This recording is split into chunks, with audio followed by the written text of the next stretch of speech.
आखिरी चिट्ठी पार्ट 1। बरसाती शाम थी।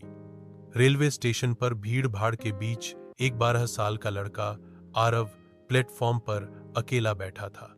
उसके हाथ में एक पुरानी डायरी थी जिसकी जिल्द फटी हुई थी।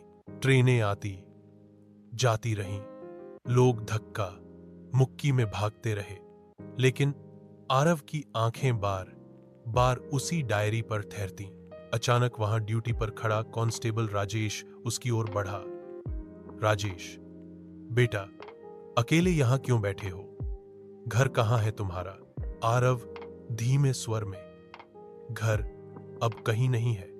राजेश चौंका। लड़के की आंखों में आंसू तैर रहे थे, लेकिन उसकी आवाज बहुत स्थिर थी। डायरी राजेश ने उठाई। उसमें पहला पन्ना खुला।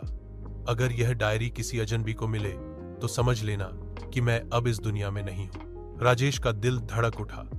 उसने तुरंत पूछा, यह डायरी किसकी है? आरव ने बिना पलक झपकाए जवाब दिया, मेरी मां की। राजेश की आंखें भर आईं। उसने जल्दी जल्दी पन्ने पलटे। हर पन्ने में मां की लिखी बातें थीं। आरव को समय पर दूध देना, उसकी पढ़ाई मत रुकने देना, अगर कभी मैं न रहूं तो उसे बताना कि मैंने आखिरी सांस तक उसे प्यार किया। राजेश का गला भर आया।